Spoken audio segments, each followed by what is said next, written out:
Good day, Crime Talk aficionados. My name is Scott Reich, and this is Crime Talk. We have a great show for you today. First, the Karen Reed trial.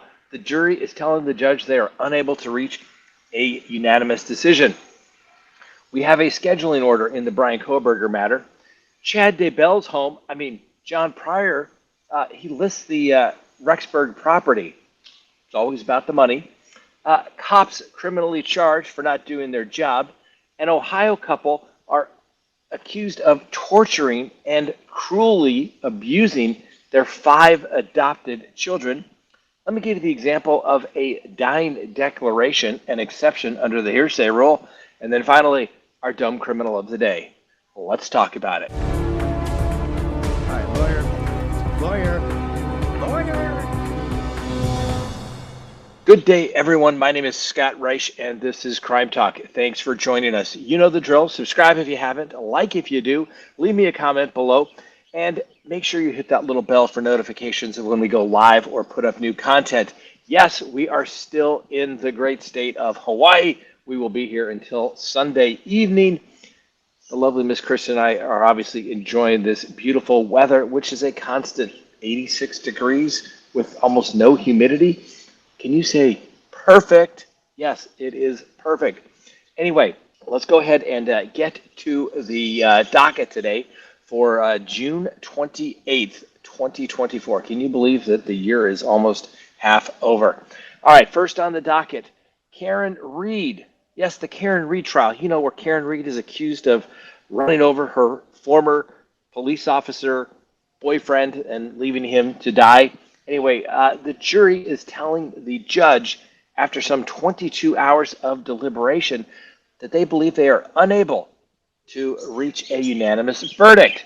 So did the judge declare a mistrial? Not yet.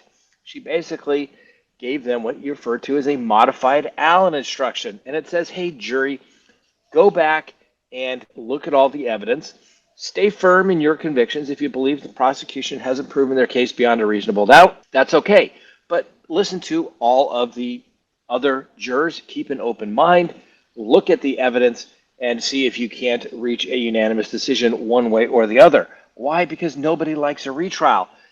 Everybody has to do it all over again. It's expensive. It's time consuming. It's stressful. Nobody wants to do that. But the judge said, hey, we've been here for 30 days. Oftentimes for very short periods of time, but the judge says, go back and try again. 22 hours isn't long enough given the fact that we spent 30 days presenting the case to the jury. Now, obviously the jury is deciding whether Karen Reed is guilty or not guilty of second-degree murder, which in Massachusetts is punishable by life in prison with the possibility of parole. Now, she also faces lesser charges of manslaughter while operating a vehicle under the influence, punishable by 5 to 20 years in prison, as well as leaving the scene of an accident resulting in death, which can result in a prison sentence of 10 years. Now, this is not good news for either side, ladies and gentlemen. The prosecution, obviously concerned, maybe didn't meet their burden of proof, at least not to one juror. And then you have the defense. They don't want to do a mistrial either, because they have presented the jury with all they have. And guess what? If they have to do this all over again, prosecution knows exactly where they're coming from, and it just doesn't have the same impact second time around. The prosecution can fix it. I can tell you my own personal experience, when there has been a retrial, it has never gone well for the defense. It just doesn't happen that way. I had one case where we got to try it multiple times, and it mistried multiple times. But ultimately, at the end of the day, it didn't work out so well. Anyway, we'll see what the jury ultimately decides to do. Maybe they'll think about it over the weekend, come back. Maybe somebody will change their mind, probably talk to a family member, friends, read the newspaper. Oh, just kidding. Jurors don't do that, right? I'd like to think they don't, but oftentimes we know they are exposed to outside influences. We'll see if that's going to take place here. Anyway, we are bringing you the Karen Reed jury verdict watch with the counter, 22 hours so far. We'll have to wait and see. Next on the docket, we have a scheduling order in the Bryan Kohberger matter. As you know, there was a hearing the other day. It wasn't that long of a hearing, and the judge had given his pretrial order as it relates to the scheduling order. Now, the jury trial we now know is going to commence on June 2nd of 2025. So we have another year to go. Now, it's currently scheduled to be at the Latah County Courthouse, and the judge says that he anticipates that it'll go through August 29th of 2025. So basically, June, July, and August, 3 months of trial, ladies and gentlemen. And of course, the judge did note that for a couple of federal holidays, they will not have any court, obviously. And now the defense change of venue hearing, that's going to take place on August 29th of this year. So, of course, if that's changed, then the scheduling order will further change based upon availability in another jurisdiction as to a courtroom availability. So we'll have to wait and see. Anyway, the defense has to file no later than by September 5th of 2024 any motion challenging the death penalty. And any responses by that have to be filed by October 10th, and any replies by October 24th. Now, those are going to be pretty standard boilerplate motions that the defense has probably filed in every death penalty case in Idaho. They're going to say it violates cruel and unusual punishment, due process arguments, throw the kitchen sink at it, saying that the death penalty is unconstitutional. But it's not. And these are going through the motions, literally, to file these motions to preserve the issues for any appellate issues. The chances of this judge throwing out Idaho death penalty statute, well, I would say is about slim to none. Now, motions to suppress, that is going to be the big one, all right? Those motions have to be filed by November 14th. Motions to suppress aren't going to be any statements that Kohberger made. We're not aware of any statements that Kohberger made. But any searches, that's where motions to suppress will come in. Remember, all of those search warrants that came back from all of the apps that Kohberger had on his phone, all the searches of his phone, those are all going to be challenged. And hey, if the defense needs a good motion as it relates to the unconstitutional search, given a celebrate, let me know. I've got a pretty good motion for you. And I say that in jest, but no, it's true, because the officers conduct a general search of the phone. They dump the entire phone. They will tell you that they cannot limit it to the information that they're searching. So then the cops then get to go through and rummage through the phone, and they'll know what they're looking for when they see it. I believe the courts are finally getting wise to this and saying you can't do it. And the Constitution isn't somehow expandable based upon the lack of technology with the Celebrite searches. So we'll have to wait and see. Then any motions in limine, including 404, those have to be filed by February 13th. Now, what is motions in limine? Hey, Judge, we have an issue here. We don't think that it should come in. We believe it's prejudicial under 403, which means that its prejudicial effect far outweighs any probative value. And 404B is instances of other alleged crimes or acts of misconduct. Obviously, the defendant has a right to be tried upon these charges and these charges alone, but there may be some other alleged crimes out there, some other activity that maybe we don't know about yet that's in the discovery. Anyway, that's when the defense needs to file their motion objecting to it, and the prosecution has to file any notice of 404B. Now, here's the other important thing, all right? The state has to be done with all of their discovery by September 6th of 2024, okay? Now, small-town jurisdictions, not saying they're good lawyers, they're just not used to handling big cases with this much information. We saw this in the Lori Vallow trial. It ultimately got the death penalty dismissed in that particular case. Why? Because of discovery violations. And so, if the prosecution doesn't have their information turned over on September 6th, they may not be able to use it. So they better get on it and make sure that everything needs to be done. Now, additionally, expert witnesses, those reports need to be turned over by December 4th. Why is that so important? Well, that's going to be a big issue in this particular case, because we know there's going to be a battle of the experts related to the cell phone data as it relates to Mr. Kohberger. Where was he? Was he just out driving around? And he could be anywhere between Idaho and Washington State, or was he truly near the residence where those 4 college kids were in fact killed? And then any issues, lay or expert witness and expert reports, along with any list of exhibits attached to the state intends to present in support of aggravation, must be filed by January 9th. Defendants' mitigation disclosures, including a list of witnesses, experts, those have to be turned over by March 3rd of 2025. And we've mentioned this before. In a death penalty case, the prosecution truly feels that they have a strong case. And it seems weird that you have to qualify a jury for sentencing when they haven't even decided the factual issue. But that's a death penalty case. Remember, the jury has to be able to impose the death penalty. If they're morally opposed to it and they don't think that they could impose the death penalty, guess what? They are not a death qualified juror, and therefore they will not be able to serve. We will have to wait and see how that goes. And of course, finally, the court reserves the right to hear any motions filed after a deadline has passed if good cause is shown, including but not limited to motions that arise after a disclosure made by the opposing party. Basically what that means is, hey, we'll take up whatever else comes up, including motions to continue. We'll see. We'll see. Remember, Bryan Kohberger originally wanted to go to court immediately, and now we're in this delay game. Anyway, set your trial calendars, ladies and gentlemen. I'm going to put it on mine. Well, for the start, on June 2nd, 2025, the judge did say he anticipated at least 2 weeks for jury selection in this particular case to try and qualify that death jury. Next on the docket, Chad Daybell's house is listed on the market. I mean, John Pryor's house. Remember? Now remember, we were concerned about John Pryor being able to get paid. He was doing this all on his own.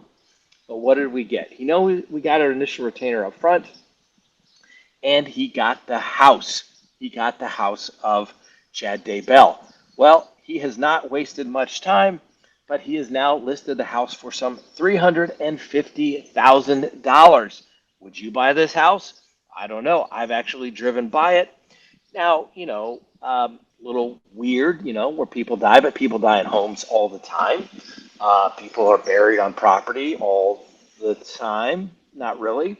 Anyway, obviously, this house is where the remains of Joshua J.J. Vallow, who was 7, and Tylee Ryan, who was 16. They were found on the property. And, of course, this is where also Tammy Daybell passed away as well.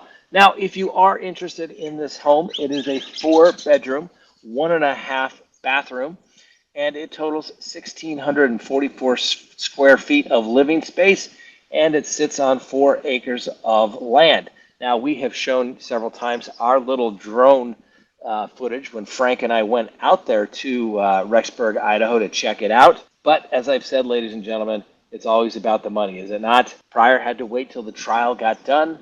Now he wants to sell his house. It's free and paid for. So that's right. A couple of months of trial work plus all the time beforehand. And don't get me wrong, he did a good job given what he had to work with. But now he's going to get a $350,000 payday on top of what he has already received. So let me know if you're interested. Would you live in this house or just too much weirdness going on? Next on the docket, yes, some police officers have been charged for not doing their job. Okay, the former Uvalde police chief and another former police officer have been charged over their botched response to the Robb Elementary massacre. That's right, the former chief, Pedro Pete Arredondo, and Adrian Gonzalez have been indicted on charges of child endangerment in connection with the tragedy of the tragedy. Now remember, a total of 21 people, 19 fourth graders and 2 teachers died when the shooter, Salvador Ramos, opened fire on the school back in May of 2022. Now, the police were obviously heavily criticized in the wake of the massacre after it emerged that nobody attempted to confront Ramos until 77 minutes after he began his rampage. Now, the school district police chief, Arredondo, was in charge of the law enforcement response on that day, which saw at least 380 officers arrive on the scene from various local, state, and federal agencies. Now, he was taken into custody and he posted a bond. Now, Arredondo and Gonzalez, a school police officer, were among the first police officers on the scene, as I noted, and the former chief was heavily criticized for failing to engage the shooter even after children were known to be bleeding out. He admitted he decided not to neutralize Ramos in hopes of saving the lives of other children. That doesn't work, ladies and gentlemen. Have they not figured anything out? Yes, they have. They have. Going back as far back as Columbine, they realize you don't sit around and wait for things to happen. You go in and neutralize bad guy. He's the only one in there. They could have completely overwhelmed this nut job before he killed even more students, but they chose not to do so. Now, really what it amounts to here is that I'm not a big fan of negligence. And what they're saying is that the police officers here basically failed to follow their policies and procedures. Well, once again, that's kind of a negligence standard. Here at Crime Talk, we don't think that that necessarily should be the legal standard in criminal cases. But, hey, you start getting these novel ideas. I don't know, if you're going to go truly novel, there were 380 officers there. Why not charge them all? Oh, you mean they were following orders? Oh, I don't know, but maybe it was an illegal order. Maybe they should have done something. The problem when you start criminalizing on a negligence standard, what would a reasonable person do after you've had hindsight to look back and reflect? Not a good standard to do so. Now, don't get me wrong. These guys should never be police officers ever again, but I'm not sure they need to be criminally charged. All right, next, an Ohio couple. What is going on here? So an Ohio couple, a mother and father, are accused of torturing and cruelly abusing their 5 adopted children, according to the county prosecutors. Prosecutors identified as Mother Matthew and Father Charles Robert Edmondson first took in 5 biological brothers as foster children. Eventually, all 5 were adopted by the couple. Each of the children was born with multiple medical issues and had since been in and out of the hospital for these various problems, and they noticed bruising, internal bleeding, and bleach burns.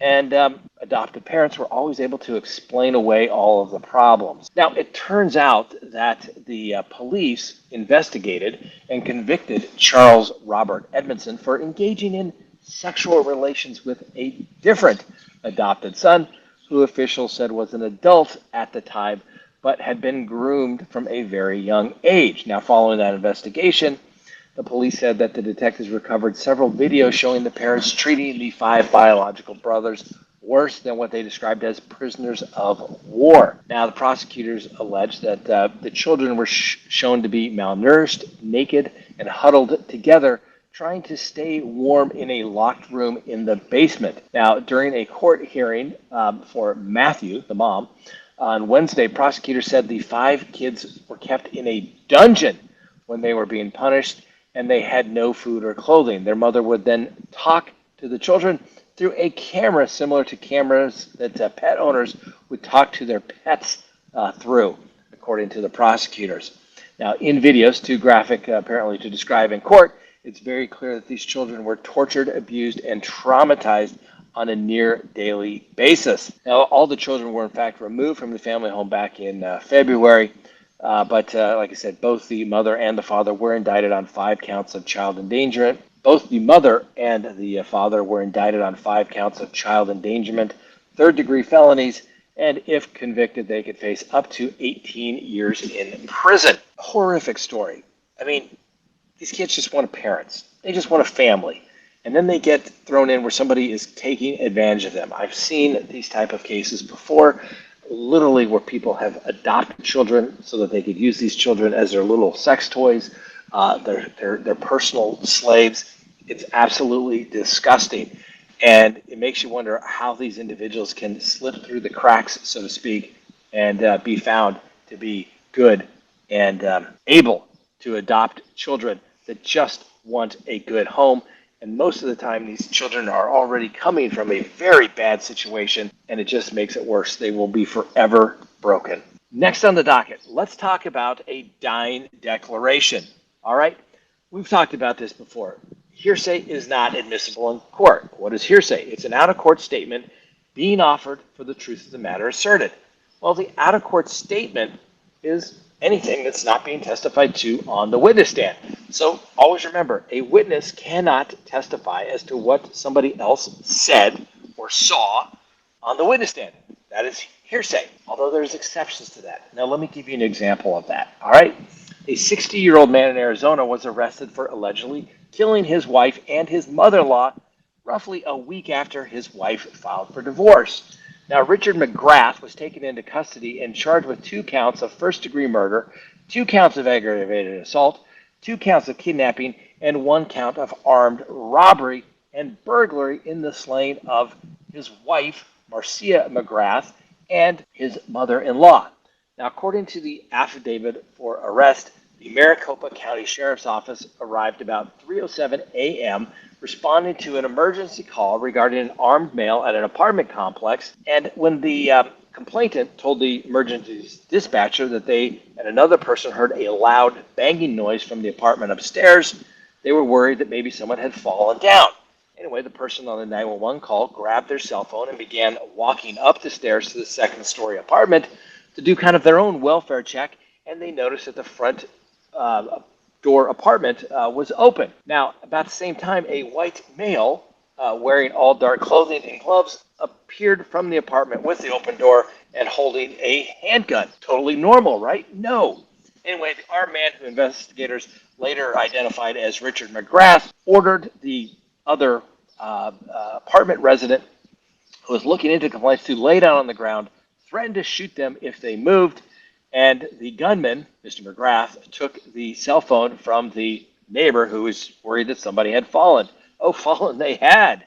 Anyway, when the gunman re-entered the apartment, the neighbor then ran back down to their apartment and called 911. As they were retreating, the gunman threatened to kill the other apartment individual, the one that was being the Good Samaritan. Anyway, when the police arrived, they found the front door open and the woman's apartment was there. Inside, they discovered 2 adult females, Mrs. McGrath and the mother-in-law, suffering from what appeared to be gunshot wounds. Now, the mother-in-law was pronounced dead at the scene, but her daughter was still alive when authorities arrived, and they fingered her husband as the man who pulled the trigger. Now, prior to this female dying, that's right, Mrs. McGrath, she made a statement to the deputies that they were providing medical attention to her at the scene, that her ex-husband, Robert McGrath, was the suspect who shot her and the mom. She continued to state, "I'm divorced and he lives in El Mirage." Needless to say, Miss McGrath was pronounced dead a short time after she arrived. And when the deputies went to question Mr. McGrath at his home in El Mirage, they allegedly found bullets of the same caliber used to kill his wife and mother-in-law. Now, during the interview, it's alleged that Mr. McGrath told them about being prescribed sleep medication at the time of the interview and being under the effects of the prescribed medication. Needless to say, he was arrested, transported to the jail, and his bond is set at $2 million. So for a dying declaration is the person actually has to believe that they're dying. Well, they've been shot. They've been given medical attention. Who did it? Who did it? It was my husband, Mr. McGrath. That is a dying declaration, ladies and gentlemen. There's a certain amount of reliability that comes with that particular statement. And guess what, Mr. McGrath? It's coming in against you. Should have just gone with the divorce. A lot less expensive than killing somebody and spending the rest of your life in prison. Oh, and let me tell you my little story. The only dying declaration I ever had was I had a client who had a fight with his wife, and she left the house, and she was walking down the street. Then my client then gets in a car and drives behind her and begins like tapping her as she walks, boom, with the car. Anyway, she runs, hops a fence into over a yard, and literally my client then drives through the fence, pins her against the house, literally knocking the house off of the base of the house, and leaves the car running and then walks away. Probably one of the coolest things I've seen people do to somebody. Needless to say, the people inside the house didn't know what was going on, but they go out and they put the car in reverse. They call 911, police arrive, medics arrive. Literally, everybody thinks that she's dying. And while she's doing that, she's like literally saying, I'm dying, I'm dying. But it was my husband that did this to me. Now, ultimately, she didn't die. She did lose a leg. She showed up for court. Let's just say he spent multiple decades in prison. And the judge described it as one of the most horrific things that she's ever seen on her entire time on the bench. Dying declaration, ladies and gentlemen. You'll never forget it. And finally, ladies and gentlemen, our dumb criminal of the day.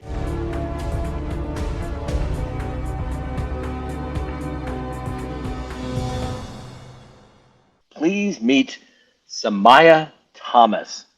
Yes, she got cold feet and she dialed 911 to avoid a situation with the police. Well, what did she get cold feet about?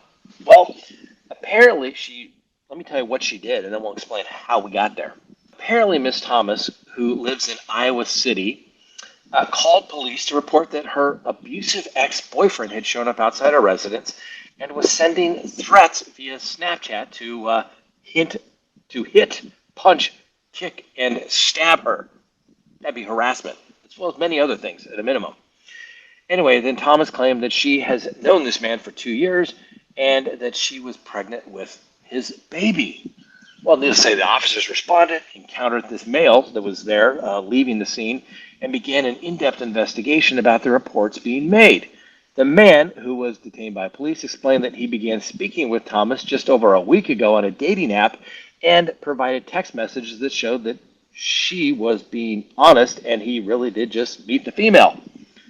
Anyway, after multiple interviews with police, Miss Thomas admitted that she had in fact been lying to the police, simply claiming that she got cold feet on meeting him and no longer wanted to meet this individual. So instead of just saying, hey, thanks, no thanks, I'm sure you're a really nice guy, but I got that thing I've got to do tonight. We can't go out. She fabricated this whole story of abuse, thinking that the officers were to help her let this guy down easy, so to speak. Needless to say, Miss Thomas was arrested for placing a false 911 call and making a fake report as it relates to this incident. Now, these are misdemeanors. She probably should have been charged with a felony, some sort of attempting to influence a public official. Oh, not to mention the aggravating fact that she was trying to get an innocent man arrested, ladies and gentlemen. I have little sympathy for Miss Thomas. In fact, I have none. She should go to jail for making such a false accusation. All right, ladies and gentlemen, that's all we have for you today. We will see you next week back in the Crime Talk studios. We hope you have a wonderful weekend. I certainly plan to enjoy mine. We'll see you next time. And remember, that pesky Constitution, it matters.